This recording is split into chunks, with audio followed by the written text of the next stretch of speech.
J'avais peut-être 19 ans à ce moment-là. Je rêvais grand, très très grand. Donc finalement, ça m'a pas fait si peur que ça de sauter le pas et d'arrêter mes études pour mon business.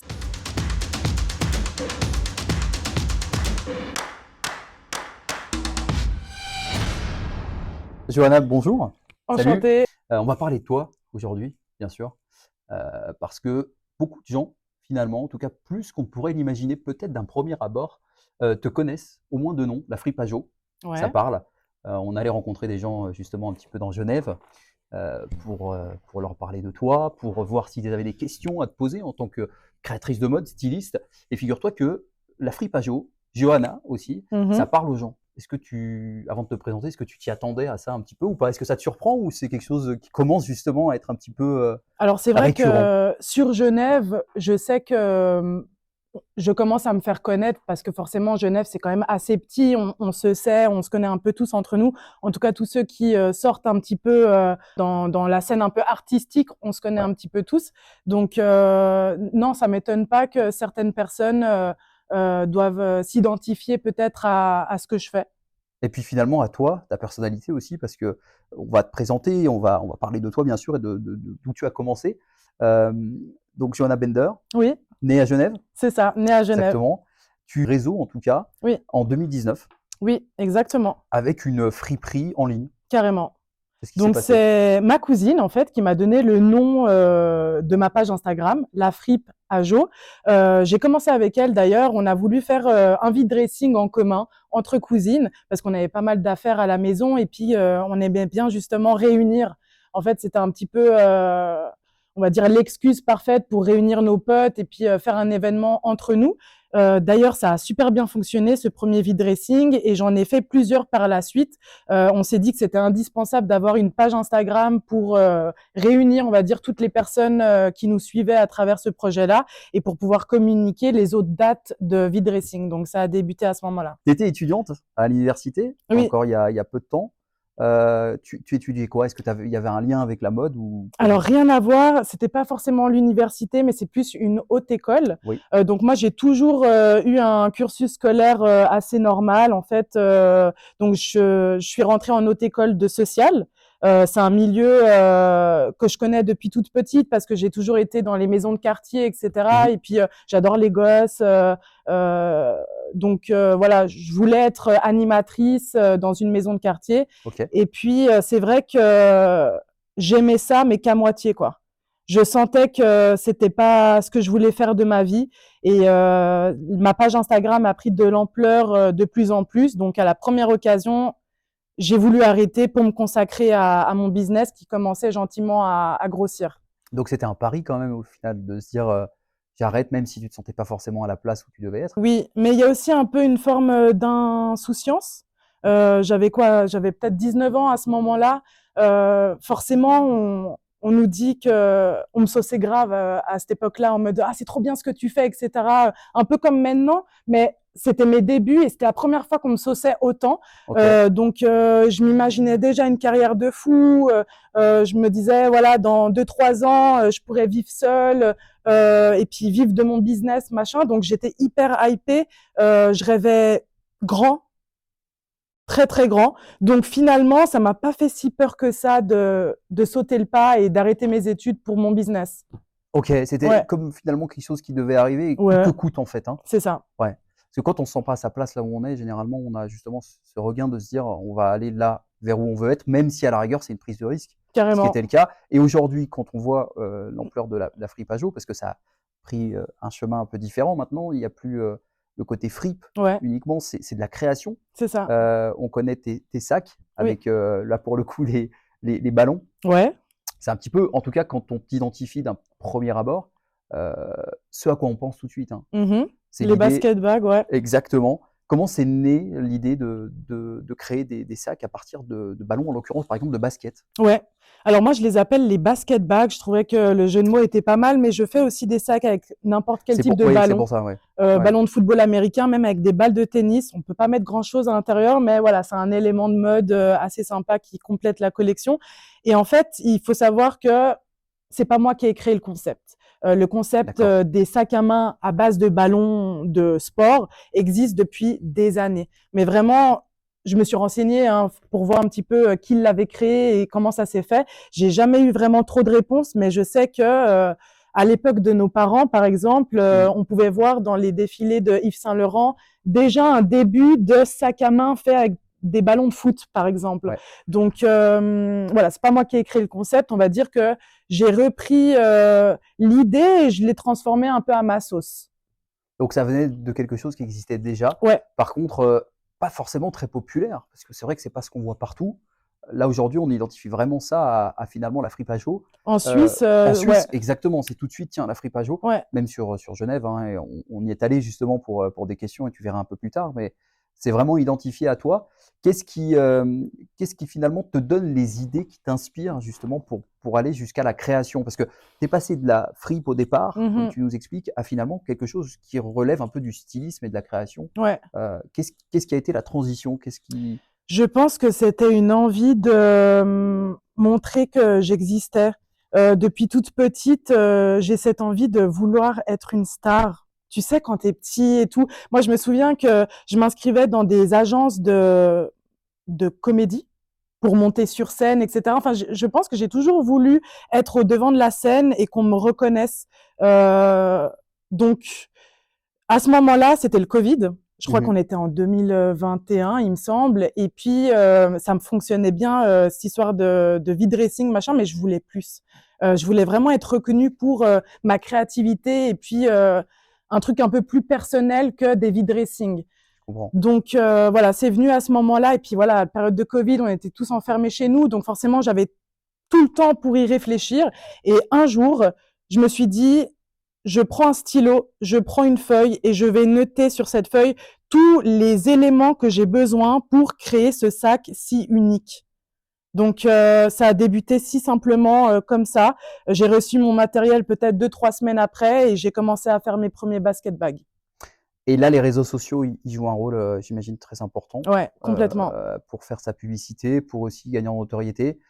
Tu l'as vite compris, ça, parce qu'on voit que tu es active sur les réseaux, sur Instagram, avec 20K en followers. Enfin, tu Ouais. as une communauté qui te suit.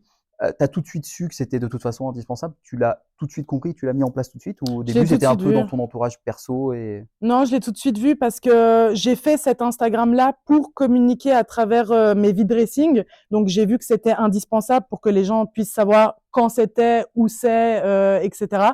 Donc, j'ai procédé de la même manière, en fait. Et Ok, puis, au début, je me souviens que c'est un peu bizarre, mais j'essayais beaucoup de m'inspirer du marketing des rappeurs. C'est très étrange, hein. En mode, eux, forcément, leur plateforme phare, bah, c'est les réseaux sociaux. Ils communiquent des extraits de leurs sons, etc. Bah, moi, c'est un petit peu pareil. Je vais essayer de raconter une histoire à travers mes réseaux sociaux, de teaser la curiosité des gens pour qu'ils me suivent dans mes projets. Et puis, c'est comme ça que j'ai pu. On va parler, alors en l'occurrence, bon, de l'évolution de la fripageau, ça c'est sûr, on va continuer à en parler. J'aimerais bien, avant ça, qu'on parle un petit peu de Johanna avant, Ouais. rapidement, c'est-à-dire ton enfance, si tu as eu une enfance des plus classiques ou si déjà, plus jeune, de part des parents ou autre, tu avais déjà l'inspiration déjà un petit peu artistique, autre que de vouloir, entre guillemets, avoir une reconnaissance pour ce que tu Ouais, faisais. ouais. Quel a été ton... T'es né quel jour? T'es né... Alors moi, je suis née le 4 août. J'ai eu 25 ans là il y a un mois. Et puis c'est vrai que quand j'étais petite, j'étais plutôt tête en l'air. J'étais pas mal dans ma bulle en fait. Je me souviens que ça me plaisait pas du tout, mais on me voyait un peu comme le clown, tu Ouais, sais. ouais. J'aimais pas. Je jouais à ça parce que voilà, j'étais un peu la meuf qui fait rire sans le vouloir, tu vois. Oui, oui. Donc c'est assez sympa. Mais parfois, on pouvait te marcher un peu dessus. Et c'est vrai que je me faisais un petit peu victimiser sans le savoir. Donc c'est peut-être pour ça que par la suite, dès que j'ai pris confiance en moi, bah j'ai voulu montrer que je pouvais y arriver et que peu importe ce qu'on me disait, bah j'allais le faire. Donc voilà, j'étais une fille plutôt réservée dans ma bulle, un peu bizarre. Ok. Parce que j'ai ma famille la plupart des membres de ma famille ont fait de grandes études. Enfin, ils sont restés vraiment dans le cursus scolaire assez haute école, universitaire, machin. Et je suis la seule un peu qui est sortie de ça dans le milieu un peu artistique. Donc au début, ça a été compliqué hein, parce qu'ils comprenaient pas trop ce que je faisais. Ça peut faire peur. Ça faisait peur, mais je suis quelqu'un de très déterminé et puis ça se voit que j'en veux, donc ils m'ont fait confiance. Est-ce que tu pourrais nous dire le moment où pour toi ça a un petit peu basculé? C'est-à-dire, entre le moment où tu as lancé en 2019 la Free Fajo, pendant le Covid, toute cette période qui t'a permis aussi de penser, de créer, Ouais. le moment où tu t'es dit: «OK, là tout ce que j'ai fait jusqu'à maintenant, ça commence à payer concrètement dans les faits». Je dirais qu'il y a 3 moments. Le premier, ça a été les influenceuses qui ont commencé à porter mes sacs. Ça a été assez rapide, au début de ma «carrière» entre guillemets, parce que je pense que c'était un produit tellement, spécial qu'elles acceptaient facilement la collaboration. C'est leur taf, hein, aux Exact. influenceuses. C'est de montrer, des nouveautés, des choses qu'on voit pas, forcément tous les jours. Donc ça a été un premier pas assez important. C'est là où j'ai pris pas mal en abonnés, en fait. Mmh. Et ensuite, il y a eu la première collaboration avec Manor. Donc Manor, ça a été aussi un avant-après. J'ai pu faire un défilé chez eux. J'avais tout un espace de vente au premier étage. Enfin bref, j'ai été accueillie On s'en souvient. comme une reine. Ah ouais, franchement, c'était incroyable. Et c'est là où je me suis dit, putain, il y a un truc à faire. Et la troisième, c'est la plus récente, c'était ma Fashion Week l'année J'allais dernière. en venir. Ouais. J'attendais ce moment, que tu nous en parles. Ça a dû être, incroyable comme Incroyable. expérience. Ouais, c'est fou. C'est fou. Après, ça m'a coûté très cher. En fait, c'est incroyable comme expérience, hein. Mais si tu mets les billets sur la table, tu peux le faire, cette expérience-là. Je sais pas comment te dire. Ça enlève peut-être un peu de magie. C'est aussi des questions de moyens. Si tu peux, si tu as les moyens, tu Oui, peux peut-être finalement te retrouver là. oui. D'accord, et le milieu que tu as rencontré, il y a eu des rencontres un petit peu, j'imagine, marquantes? Tu as pu échanger, Dans la Fashion Week ou ouais, dans la en Fashion tout? Week? Il y a eu un avant-après, hein, ça c'est clair, parce que j'ai eu beaucoup de médias suisses, en fait, des gros médias hein, qu'on connaît tous, Ouais, qui ont relayé ma participation à la Fashion Week. Donc forcément, ça m'a mis aussi sur un piédestal, on va dire, mais pas plus de rencontres que ça. J'ai OK, pu récupérer ma mise grâce aux ventes que j'ai fait juste après. Donc j'ai pu vendre pas mal de sacs, mais on va dire que c'est pas quelque chose, enfin, il faut pas partir dans l'idée que tu vas faire une Fashion Week, ça y et est, que c'est ta Graal. carrière, D'accord, elle va péter. Non. OK. On va revenir sur, les questions des internautes, justement, parce que tu sais que c'est le concept d'Actomédia, c'est justement de pouvoir poser ces questions.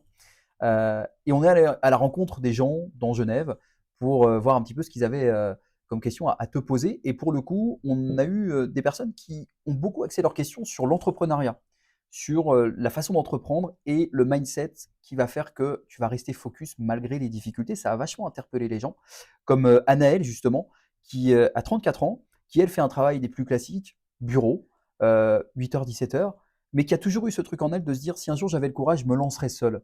Bonjour, moi c'est Annelle, j'ai 34 ans. Salut Johanna, je voulais connaître un petit peu tes motivations et tes conseils pour l'entrepreneuriat. Qu'est-ce qui a fait que tu n'as jamais baissé les bras?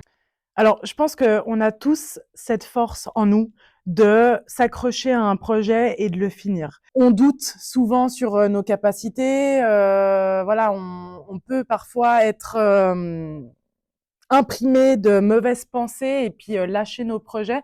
Mais je pense que ouais, il faut s'accrocher en fait. Il faut s'accrocher et puis surtout c'est que si moi je suis dure avec ça, c'est que si je lâche un projet une fois, je le lâcherai jusqu'à la fin de ma vie. C'est vraiment la chose qui me fait m'accrocher sur mes projets, c'est cette résilience à finir quelque chose que j'ai commencé. Par exemple, en ce moment, je suis un peu matrixée par la boxe, j'en fais, et j'ai envie un jour de monter sur le ring et de faire un combat. Et bah, je pense que c'est le même processus mental que pour mes projets. Je vais pas lâcher, je vais aller aux entraînements, je vais me prendre des coups, je vais certainement douter, avoir mal au cou, peu importe, mais je vais monter sur ce ring et je vais faire ce que j'ai dit en fait. J'ai Mmh. trop parlé. Mmh. Donc maintenant, il faut que j'assume. Le truc de dire: «J'ai trop dit, C'est les gens ça, savent trop, m'attendent trop au c'est tournant», en ça. fait, c'est même pas que vis-à-vis de moi, Ouais, je suis ouais, obligé. ouais, C'est vrai ça, c'est c'est vis-à-vis des vrai. autres. Donc franchement, hésitez pas même à parler, à trop parler, par contre, assumez. Tu C'est vois, ça. ça peut donner peut-être une motivation à Mais aller grave. jusqu'au bout des choses, tu vois. C'est réel. Une autre question de Silver. Depuis le début, est-ce qu'il y a vraiment eu quelqu'un ou un commentaire que quelqu'un t'a fait qui t'a vraiment aidé ou renforcé dans ta décision de monter ton entreprise? Alors oui, j'en ai eu plein. J'ai plein de gens que j'ai croisés sur ma route qui m'ont dit des mots inspirants. Et là, tout de suite, ce que je peux dire, c'est l'influenceur Oh non pas lui, qui est genevois, qui fait un peu comme des pranks dans la vraie vie et qui les poste sur Instagram, qui est venu me voir sur mon lieu de travail parce que je travaille dans une boutique de créateurs à Genève. J'arrive toujours pas à vivre de ma passion. Et c'était une période où je me sentais vraiment pas bien, où je doutais aussi beaucoup sur l'avenir de l'Afrique Pajot. Et il est venu comme ça, alors qu'on se connaît pas forcément, on se suit sur les réseaux, et il m'a dit que des belles choses, qu'il fallait pas que je lâche, que les gens me voient, les gens savent qui je suis, et qu'ils attendent juste que je propose quelque chose d'innovant, quoi. Donc Ça fait du bien. Ouais. ça m'a réchauffé le cœur. Le soutien. Ouais. Le soutien fort. Par rapport justement au métier de créatrice de mode, de stylisme, la mode sur la Suisse et sur Genève, c'est comment? On va dire qu'on est plutôt underground. On est reconnu par notre patte artistique, on va dire, mais on manque de moyens. C'est bizarre à dire. On manque de visibilité, ça c'est sûr. Et puis c'est vrai qu'en parlant avec différents artistes, que ça soit dans la musique, dans le maquillage, dans la coiffure, dans le modélisme, etc. On a tous cette même impression que on doit souvent partir ailleurs pour se faire reconnaître et percer dans notre milieu. Est-ce qu'il y a des collaborations qui arrivent, quelque chose comme ça? Où on va être surpris aussi, enfin, ça va être un petit peu l'événement. Oui. Alors il Je y sais a pas si une. tu peux en parler, mais si tu peux nous en teaser peut-être Je quelques mots. peux pas trop en parler, mais je peux teaser. J'ai une grosse collaboration avec une immense machine de l'industrie du sport. Je peux pas encore citer le nom, mais on va dire que il y a un gros projet qui se prépare avec une institution énorme qui me surpasse. Johanna, s'il y avait un mot, quelque chose, peut-être pour les gens qui vont nous regarder là, quelque chose qui pourrait peut-être les motiver à aller au bout de leur projet, parce que tu es quand même l'exemple de l'entrepreneuriat et de dire, OK, je me lance, j'ai envie, j'ai un projet, j'y vais. Et quand on voit aujourd'hui où tu es, bah, ça marche. Qu'est-ce que Mhm. tu leur dirais, si ce n'est de ne pas lâcher, en fait? Alors, on dit souvent des choses bateau, mais moi, je vais vous dire, ce qui m'a beaucoup aidé, c'est de me parler à moi-même. Je trouve qu'on a beau avoir un super entourage, on est la personne qui va nous accompagner toute notre vie, en fait. Donc, il faut se poser. Moi, je le dis comment je le fais, hein. Donc, c'est Carrément. souvent le soir, en fait, quand je suis posée dans mon lit. Moi, j'ai ma fenêtre juste à côté, donc je peux voir un petit peu les étoiles. Voilà, je me sens un petit peu. Contexte déjà. C'est un bon contexte. Voilà, c'est un beau contexte. Il faut être dans un bon contexte, assez calme. Mettez de la musique s'il le faut et parlez-vous.